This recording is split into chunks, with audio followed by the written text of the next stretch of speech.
Okay, MP Howland for 6 minutes. Thanks, Chair. Thanks to witnesses for being here. After 8 years of this Liberal NDP government, we're seeing in this country 1 in 5 Canadians are skipping meals. We're seeing food bank usage at record levels we've never seen before because of high taxes, and they're only growing. And people can't afford to eat, heat, and house themselves today. Mr. Charlebois, in a National Post article, you're quoted as saying that the carbon tax has made expenses go up, and there's a compounding effect with this tax into the supply chain. Could you give your opinion on, if you could break that down to what parts of the supply chain, if you can, that the carbon tax hits the supply chain the most? Thank you for the question.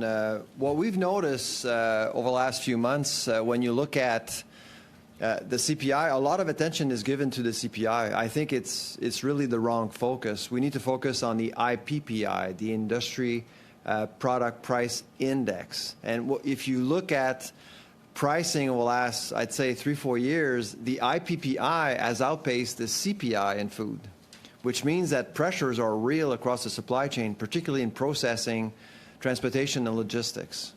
And I think that's where we need to focus on, which is why I think it's important to pause, not eliminate the carbon tax, but to pause to better appreciate what is happening with the food industry. I talk to companies and even restaurants, and they're feeling the pressure, and it's never been measured.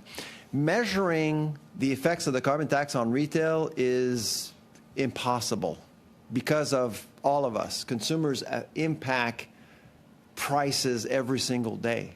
It cannot be measured. So in your opinion, we shouldn't just be looking at the fact, yes, the Bank of Canada did say carbon tax is inflationary, and it's about 1.1%, but it does go beyond that, in your opinion, correct?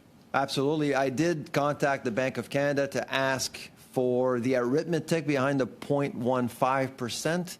And as I mentioned earlier, it only looks at 3 components of the CPI, and it doesn't evaluate the compounding effect of the carbon tax across the supply chain. And that needs to be measured. Thank you.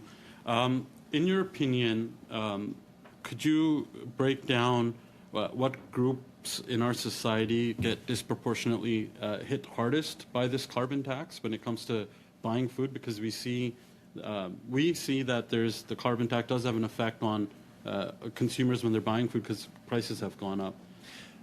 We can't say how the carbon tax is impacting people because, again, we can't correlate carbon tax with food prices, but we can certainly look at food inflation and demographics. And clearly, single-parent households, seniors with fixed incomes are largely hit. Right now, because of mortgage rates, particularly what we're noticing in our data, Millennials are hard hit right now. They are in the middle of that perfect storm: food inflation, shelter costs, and it's the largest group that we have in terms of generations. The one thing we've noticed is that Canadians are actually spending less on food, despite food inflation. So obviously, other things which are costing more are really impacting families, and so right now a lot of families are trading down. And we just actually published a report about a month ago suggesting that almost 70% of Canadians are actually making nutritional compromises as a result of these financial pressures. For 8 years of this Liberal NDP government, rents and mortgages have doubled. It's because of the high deficits, and we know this through the Bank of Canada. The deficits fueled inflation, and they had to raise the interest rates for that. Moving on, when we're talking about shrinkflation, inflation and taxes have led to obviously producers shrinking the size of the servings in their products, but prices still remain high. How prevalent is this in the foods that are healthy? So just this year, we believe that over 20 products have been shrinkflated and are now taxed because of the size of the container. And that's why we recommend that the zero rate policy that is maintained by the CRA should be revised at this point. There are so many products. In fact, I brought this one example. This is a Canadian-made, Halifax-made product made with local, carried by Sobeys and Loblaws. This product is $3.75. There's basically 5 ingredients in that bar, okay? 5. It's natural, sustainable, made with local products. You add an extra tax on that at the teller. You pay 15% more on tax in Nova Scotia.